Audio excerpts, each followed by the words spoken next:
मलिकपुर नामक गांव में गंगाराम करके एक व्यक्ति रहता है। उसका गुस्सा हमेशा नाक पर ही रहता है। गुस्सा है तो किसी को भी कुछ भी बोल देना उसकी आदत थी। गंगाराम को बीवी और बच्चे रहते हैं। उनके ऊपर भी हमेशा चिल्लाते रहता था। ए क्या रे सांबर बोला तो दाल बनाई, तेरे को दिमाग है क्या, तो इंसान ही है क्या, हट तेरी की, तेरे जैसी से शादी किया करके मेरा चप्पल मेरे मुंह पर ही मार लेना, ऐसा कर रही तू। लड़का, पिताजी आप ही ने तो बोला था दाल बनाओ करके, भूल गई क्या आप, कहती है। तो बच्ची, पिताजी इतना गुस्सा क्यों आ रहा है, ये ठीक नहीं है पिताजी, ऐसा कहती है।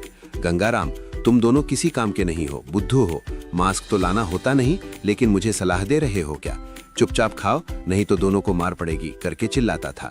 गंगाराम एक गाड़ी पर बकेट में Chinese noodles, Manchurian rice, momos बनाकर बेचता था। वो बहुत ही टेस्टी रहता है करके लोग वहां पर बहुत ही खाते थे। आने वालों के साथ भी गंगाराम ऐसे ही टेढ़ी बातें करता था।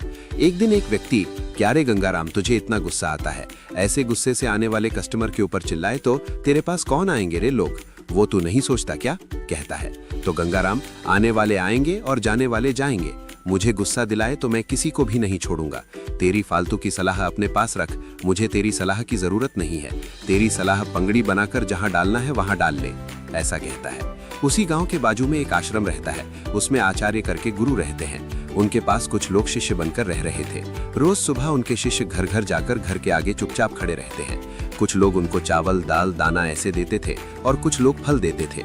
कुछ लोग कुछ नहीं करके बोलते तो वो चुपचाप बाजू वाले के घर के सामने चले जाते थे, पर कुछ भी नहीं बोलते थे। आचार्य हर गुरुवार को मंदिर में गांव के लोगों को हितोपदेश देते थे। बेमतलब का दिखावा करके पैसे बर्बाद नहीं करना चाहिए करके बोलते थे। वो सुनकर गंगाराम को बहुत गुस्सा आता था और वो, हट तेरी की, ऐसे बेवकूफों की वजह से ही मेरे जैसे लोगों के धंधे मार खा रहे हैं। लोग खर्चा करेंगे तो ही हमारा धंधा चलेगा ना। इसकी बातें सुनकर ही इस बीच लोग मेरी गाड़ी पर आकर खाना छोड़ दिए। असल में ये बुढ़े को क्या तकलीफ हो रही है, क्या करके गालियां देता था। एक दिन आचार्य खुद भिक्षा मांगने आते हैं। घर घर दुकान तक घूमकर भिक्षा मांग रहे थे। वैसे ही गंगाराम के गाड़ी के पास आकर सामने चुपचाप खड़े हो जाते हैं। उसको देखकर गंगाराम को बहुत गुस्सा आता है। आए क्या बाबा, आओ आओ, तुम्हारे ही राह देख रहा था, तुम कब आओगे करके। तू एक फालतू आदमी है, एक पैसे का काम का नहीं है, ऐसा नीच आदमी है तू, किसी काम का नहीं, एकदम फालतू है तू, ऐसा कहता है। पर आचार्य चुप रह जाते हैं। इससे गंगाराम को और भी गुस्सा आता है। तेरे बारे में, तेरे आश्रम के बारे में मुझे सब पता है। तुम सब लोग मूर्ख हो, आलसी हो, तुम और तुम्हारे शिष्य परम नीच हो, ऐसा कहता है। आचार्य कुछ भी नहीं बोलते। इससे और भी ज्यादा गुस्सा आकर गंगाराम गंदी गंदी गालियां देता है। फिर भी आचार्य में कोई फर्क नहीं दिखता।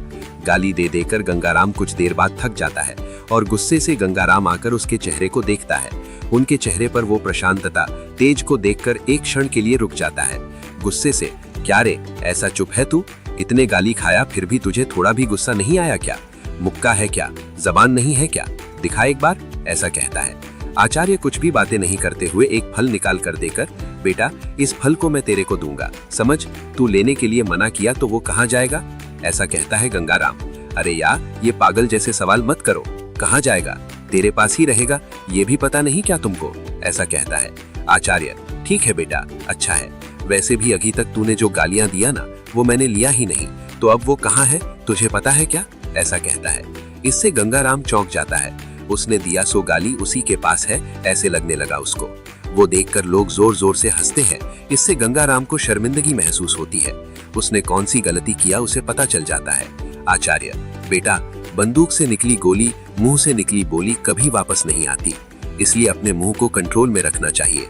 गुस्सा एक बीमारी है, वो रही तो तुझे नुकसान ही है, लेकिन कोई फायदा नहीं होगा।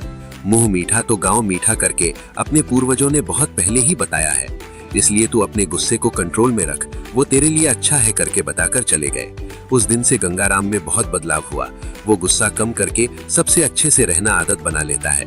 उसमें हुए बदलाव को देखकर घर वाले ही नहीं, गांव वाले सभी लोग खुश होते हैं।